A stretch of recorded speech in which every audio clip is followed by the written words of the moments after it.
Usually at the beginning of every video, I kind of show you guys the sketch I already have done and continue the topic from there. But this time, I'm actually going to be sketching with you guys. So hi everyone, I'm Ward and welcome to my channel Wardrawsalot, and this week we're going to sketch together because I kind of just wanted to.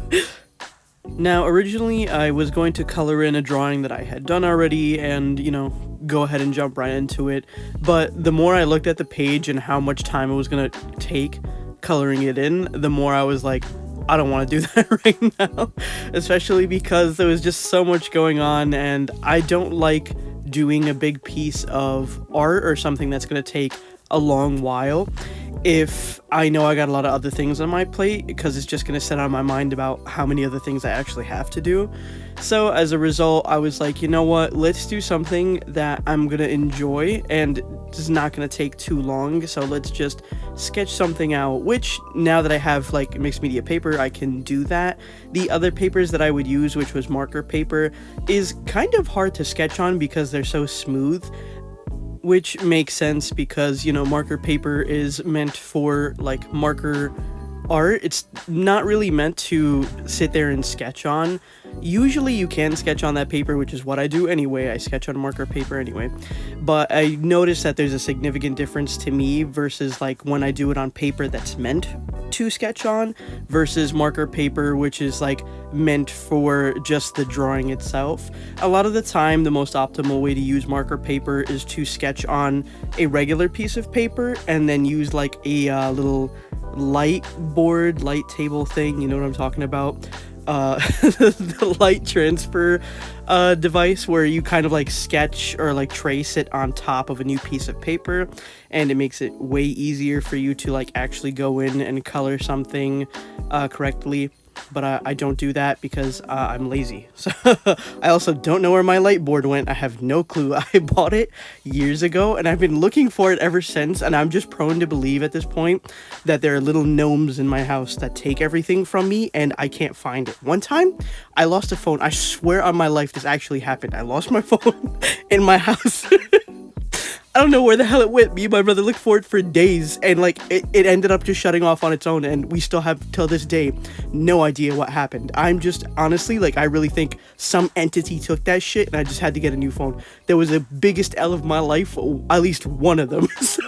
so that, I don't know where I'm going with that, but that genuinely was like, that sucked. I'll never forget that happened.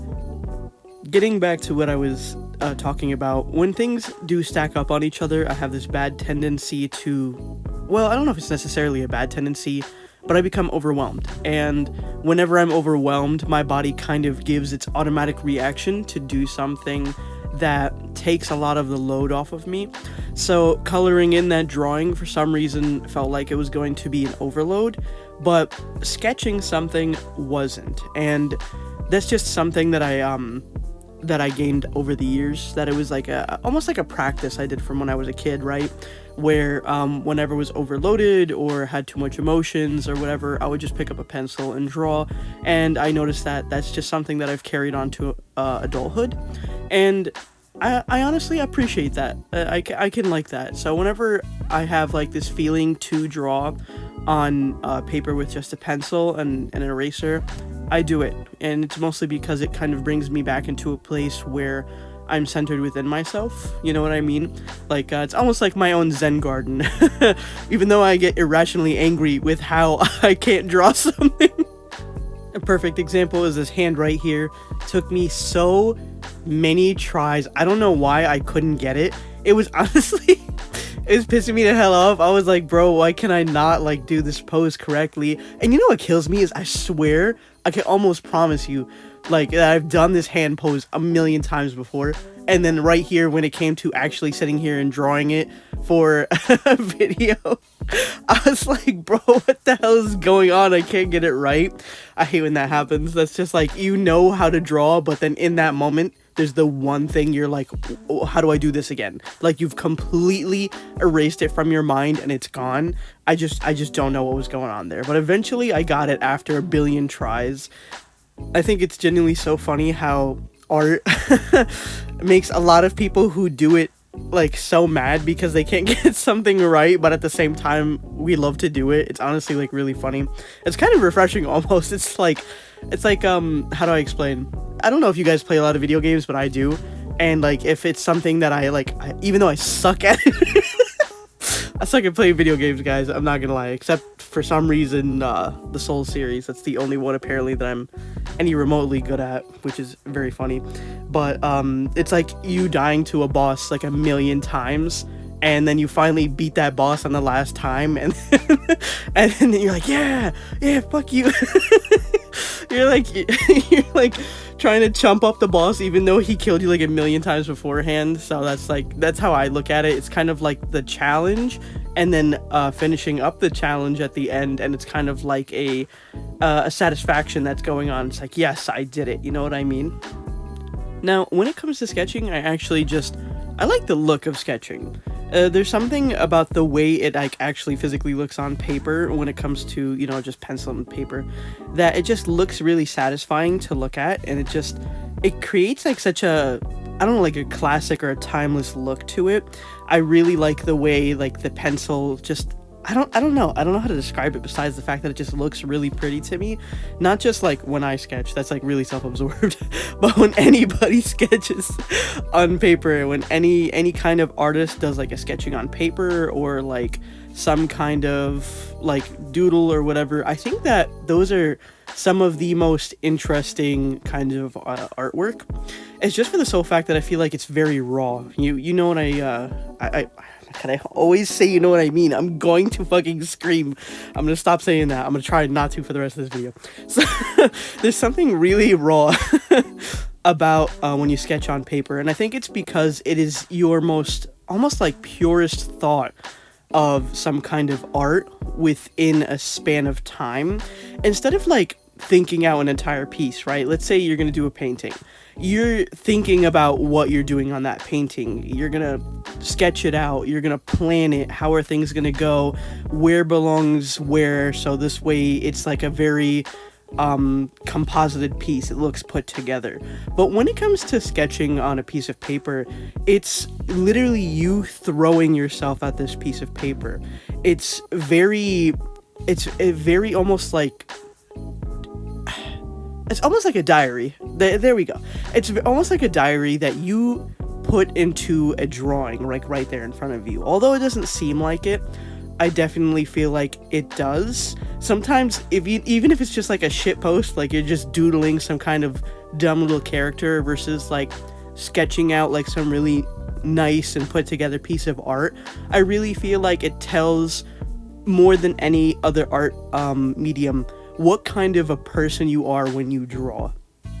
I genuinely think that every other kind of art medium requires a lot of almost like thought behind it. Of course, you could take any medium and then become your purest self with it, but for pencil and paper, I think that touches a surface of yourself that like no other medium can really do. And it's because of the fact that you're gonna go in and the thought process is in front of you, not a few steps ahead of you. It's like even when I do my marker art, right? I'm sitting there and I'm drawing the characters and I'm positioning them a certain way. Then I have to pick out all these colors and I have to try and make sure it looks cohesive. There's so many steps that happen within the process of artwork, which makes artwork so incredible in the first place. But when it comes to using just a singular pencil and then putting that on the paper in front of you, there's almost like something coming to life more so than any other art piece, in my opinion, right in front of you. It's like, it's almost mesmerizing, right? Watching somebody sketch, which is why I see, like, for example, whenever I see like YouTube shorts or TikToks or like any other short form media, Instagram reels, there we go. And I noticed that a lot of the time, the views that accumulate the most are just from somebody simply sketching a piece of artwork, right? And it's because it's so interesting to watch the paper go from this blank canvas to something right in front of you within the span of minutes. Of course, within minutes because of editing, but like within like a certain amount of time for, you know, the artist actually doing it. And that's why I think it's so like it's such a pure form of art, because even people who don't really do any kind of artistic medium, or like, you know, have some kind of creative input in things, even when they see it happening in front of them, they tend to look at it and, you know, they're almost like, not amazed is like a crazy word, but they're enticed by it, they're intrigued, they're like, what's going on here? It's because I think that the pencil medium really does something to everybody. I don't know what it is, it's just like something magical in there. It's like sometimes all you need is that pencil and then boom, you're good. A lot of the time, that's why I like to act upon the urge to need to draw with a pencil. It's just almost like animalistic to an artist to a degree. You know what I mean? Damn, I said it. Damn, I was going so well. Sorry. I'm so sorry. I have like this bad tendency to repeat words like 1,000 times, and it's not just when I'm in a video, it's in normal speech too. I have repetitive speech. It's a bad tendency, and I'm trying to break out of it so hard, but it's so difficult, guys. You have no idea. Like, if you do it too, you know what I'm actually gonna scream. Anyway, okay, it's a repetitive word problem, and I'm working on it. Eventually, I'll get the hang of it. Who knows when, but it'll happen. I'm gonna try really hard again not to say, you know what I mean again. That one doesn't count, because I'm just trying to say the word to you. Okay. All right, let's walk away from that for a second. Come over here instead. Come walk this way. So we're gonna talk about the sketchbook spread for a bit here. What I noticed whenever I'm doing some kind of sketching that's like a little bit more defined, because I there's rough sketches, and then there's like defined sketches, and then there's like doodles. There's like a whole different classification of everything. But since these are more defined and refined kinds of sketches, I feel like the best way to kind of approach this is if you have a muse to kind of draw upon. A lot of the time, what I'll do is, if I want to sketch something, I'll sit there and be like, okay, what do I sketch? And that's like the suckiest thing, is like you're ready to go ahead and draw, but you don't got nothing in your head to go upon and draw. So in order to stop that from happening in the first place, I decided to go with something or someone that I always love drawing, which is Nikki. I never get tired of drawing him. I think on my last day on earth, I'm gonna draw him because I just love drawing him. He's my muse. Like, no matter what medium it is, or if I'm trying something new, or if I'm doing whatever, he's always like on the forefront of it all, because I love the way he looks, and I love the personality I've curated for this character. So I think the best way to kind of approach a sketchbook spread that you want to just sketch in is really draw a character you love. For me, it's my OC Nikki. For you, it could be like a character from a show you like, your own OC, or like a comfort character that you have. A whole bunch of different things could be drawn. Some people like drawing like animals. It's honestly dependent on the person and what you like. For me, it's him, because, you know, he has all the little fixins that I like. So he's got, you know, like the little booba, the butt, the arms, the everything. So of course I'm gonna like drawing it. The first pose that was on the left side of the paper, I wanted to do something where he was kind of leaning up against maybe like a table, and his body was kind of leaning forward and his arms were holding him up. And a lot of these poses were, actually, I said a lot of them, like there isn't just 3 of them here on this paper. For the 3 poses, the one on the left, which is him leaning on the box, and the one where he's kind of lifting himself upward off the ground, which is the one you're seeing me draw right now. Those 2 I did from my mind, because I couldn't really find proper reference photos for them. I don't know why. Maybe it's like the keywords that I use, or like those poses aren't as like, I guess, in demand or something, that I couldn't really find them. So I tried from my best to my capability to do them from imagination. The one on top right there where he's kind of flexing his arm, I found a reference online, and then I was like, ooh, I like how that looks. So I did it on Nikki, because I was like, I just want to see him do that pose. So I think if the ones on the bottom, which is this one right here, the one on the bottom, or the one on the left, look a little funky, then that's why. Because I'm using it straight from the old noggin compared to the one that's his arm is flexing, which I feel like looks a little bit better because it is from a reference. Either way, I think all three poses came out pretty alright. I don't think any of them look too anatomically off. I know that sometimes I'll draw something and way later I'll be like, ah shit, this looks like ass, because it'll be so off, but I actually think that the three of these poses came out pretty alright. I don't think it's gonna be that hard to, like, you know, fuck up some boobs and an ass. I think for the most part I got it. I did notice though that this pose right here that you're looking at, his head is definitely off, and I say this because if somebody is laying on the ground, okay, and they're lifting their body upward via like a hip thrust, so like picture the workout move a hip thrust where the hip is going upward and your knees are bent, your head is going to be laying down on the ground much more, just because it makes sense. Now it could be to where the pose is like he's lifting his head up, kind of looking at you, the viewer, which I think I was kind of subconsciously going for in comparison, but I feel like it would have looked a little bit better if his neck was kind of stretched outward and his chin was up. I think that would have probably looked a little bit better, but hey, it is what it is. I'm not gonna go back in and change that, especially because I draw really hard, so like physically, like I press down on the paper pretty crazily, so if I erased all of that, it would have looked so bad. I just had to take my L where the L was due. That's it. At some point in every drawing, an L is gonna pop up and I can't deny it. So next time, for my own reference, especially if I come back and watch this video, which I most likely will in how many ever years or months or whatever, I'll know that the head should have been much more towards the ground, flat on it, instead of lifted up. Regardless though, I still think it kind of works. I don't think it's like too far off to where it's like his head is at a 90-degree angle.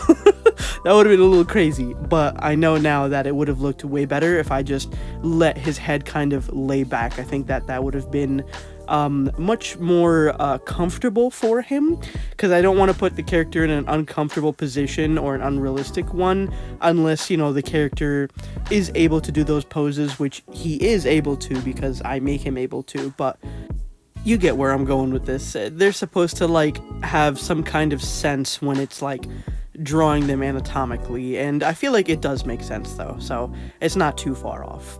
For the rest of the sketchbook spread, it was really empty, and I didn't want to fit more sketches in there because I just felt like I'd be squeezing them in, and I hate squeezing in sketches. I just don't like that. So what I did instead was decided to kind of decorate it with these washi stickers and washi tape, which, by the way, I got like some of the worst washi stickers and washi tape of all time. They don't stick down for the life of them, and I think it's because I get the cheapy ones from Amazon and not like the good quality washi stuff. So I ended up having to use Elmer's glue to glue down a lot of these washi like little pictures, and the washi tape, which they never stick. Even with the Elmer's glue sticks, they don't stick either. So it's like, I don't know anymore. I thought of like taping it down, but then it would look kind of weird up against the graphite. It'll look like really shiny around it, and I didn't want that. So I just did what I could, and that was that. The one thing that I almost forgot to do was color in his earring. What I did is I used silver, because I usually do his earring silver, and afterwards I noticed that even with the washi stickers, it was still a little empty. So I took the same silver gel pen, the Signo Uniball gel pen, I think that's the proper name, the silver one, and I kind of did these little designs around the drawing, kind of like giving it something to look at because it was so empty and I didn't like it.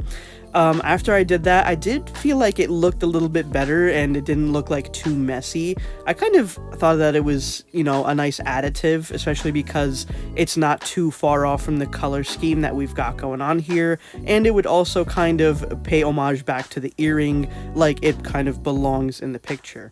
Overall, I'm really happy with how this graphite sketchbook spread came out and how the drawings look. I think that, of course, it's Nikki. He looks gorgeous regardless, whatever I draw him in and with whatever media or medium, I should say. I think it looked fantastic, and I kind of want to doodle him some more whenever I get the chance to. So yeah, thanks for watching, and remember, I love you. Bye.